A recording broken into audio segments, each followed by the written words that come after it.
Spoiler alert, as we're going to be talking about all things Spider-Man Far From Home on this episode of Always Crowded Theme Park News.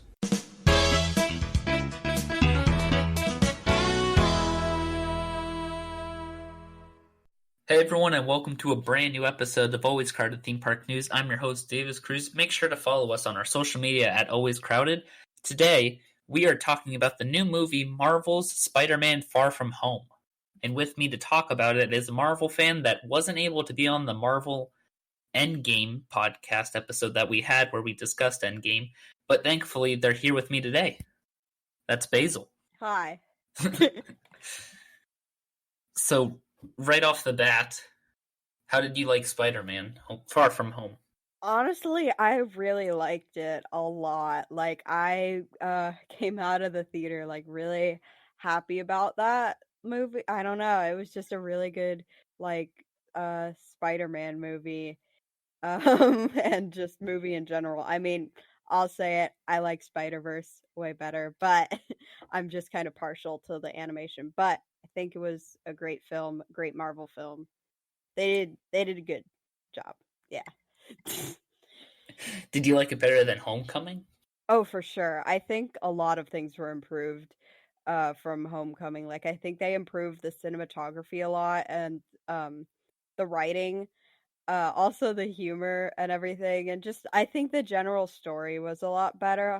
I haven't seen Homecoming in a while, but I do remember I I thought it was just a mediocre film, but this movie was really good, and I felt like it was really original compared to Homecoming.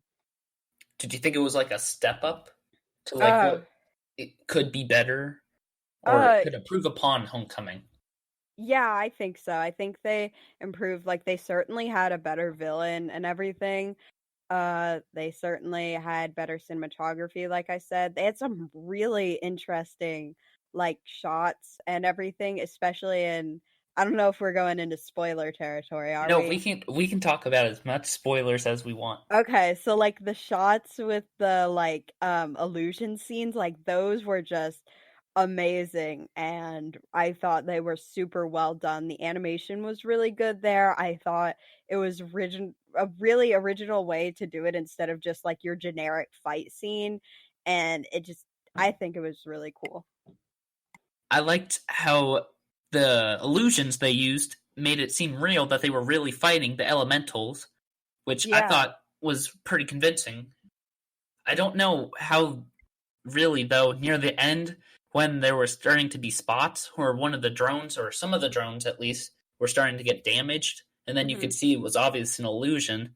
I didn't know why everyone didn't oh my gosh, and it's an illusion. Let's Yeah. freak out. Who cares? Yeah, I was I don't confused know. a little It bit. was really neat how they did that. I also like the fact that it goes off of Tony Stark. It's weird to think that those sort of people haven't tried to do anything up until now, up until Tony Stark dying. Right, But like a rebellion almost. yeah, it's just weird that they waited that long. Tony can't see what you're not making your point to him, and I felt like that was a little odd motivation-wise, 'cause, you would think they would wanna do that sort of uprising beforehand so they can be there to see, the look on Tony's face sorta thing, that typical thing. It's just odd that they went after Peter Parker. Ultimately, it makes sense, and it makes for a good story. It's just odd when you think about it, you know? I think if they did rebel against Tony Stark, at least they'd have to go through Happy, who might go to Tony Stark, and then Tony Stark would maybe get involved for Yeah. a few hours, maybe, and then he's like, "Here's some money, maybe." Yeah, I don't know. It's just really odd that that happened. And also the reveal at the very end in the end credits that Fury wasn't even there the whole time was just really odd, but it makes sense cuz obviously the Skrulls don't really know how to call the Avengers. And I think Fury deserves that break, but yeah, it's just Spider-Man having to deal with all of that. It's interesting to see, but it's really cool in the end. I think it comes out they did a good job for having a really good end product. Like, I think everyone knew going in that Mysterio was gonna be a villain. Yeah, I I think think that so. yeah, but I just was really surprised with how they did that, you know? I figured that he would be working with the elementals or something like that, but as a person who's, like, never really read the comics or anything, I think it was really, like, a cool and surprising way that they had that happen and stuff. And they like having him be connected with Tony Stark and everything was also, I think, a good way of doing that. Even though I said earlier, like, it's odd that they didn't rebel earlier. I do think it was a good way to do that because it's playing with like, you know, and I wish they had taken this route a little more into the emotional side of it where like, Peter's trying to like mourn the loss of his basically father figure and someone who meant a lot to him and mentored him. And then he's having to be confronted with this side that like, oh, he, said that these people's tech was really bad and stuff like that. And he's done some like bad things while he's still trying to grieve this person, and it's really interesting to see both of those like sides. Now, earlier, Basil talked about one of the post-credit scenes, or end-credit scenes, which was where Fury was revealed to be Talos? Yeah. I don't... A scroll. We'll say Yes, a that. He scroll. was a Yeah. scroll. And Fury is in space working on a mission for whatever reason. We don't know why. Yeah.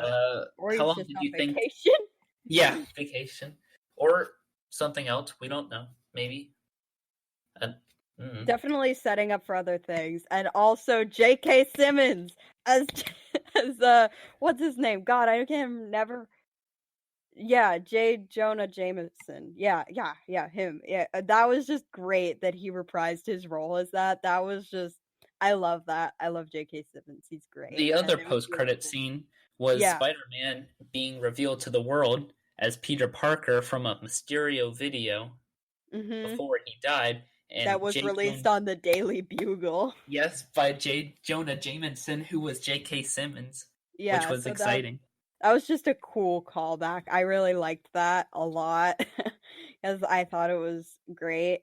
I think they do a good job of setting up for like more films, more Spider-Man films and more Avengers films, especially with the one with Fury, in space on the Skrulls space station. Um yeah, I think they did a good job with setting up for more films that way. Now, Fury being a Skrull, how long do you think Fury was in disguise as a Skrull? Oh, I think that was the whole movie. Do you think... No, not just the whole movie, but I mean like the Okay. entire MCU timeline. I think it would only honestly, I feel like it was probably only this movie because, like, taking into account like all the Endgame stuff that just happened, I would imagine he would just want, a break and to stop dealing with the Avengers and stuff for a while. So Or I it could be something with Captain Marvel too, maybe? mhm. Maybe, Yeah. maybe they have something in there. Mhm. Yeah, maybe he might be like, I'm starting to think that maybe the reason he's out there is he's trying to like, the Avengers initiative, but out in space and trying to recruit more like people that are like, based on other worlds and stuff and not just looking for heroes on Earth because like, with threats like Thanos and stuff, he's starting to realize like, okay, we need to up the Avengers Yeah. initiative and like recruit more people like Captain Marvel and the Guardians of the Galaxy and stuff like that. And I think he might be like looking for that maybe to like try and recruit them to help protect Earth instead of just relying on the Avengers and stuff at home. What do you think? I know you just said that you think he could be recruiting others for Hmm. like a space mission almost, or a Space Avengers. Hmm. When Peter mentions Captain Marvel's name to Fury, or the Skrull Fury, Hmm. when they're in the sewers kind of area, why do you think he snapped at him to not say Captain Marvel? Um, hmm. Maybe there's something in Captain Marvel too.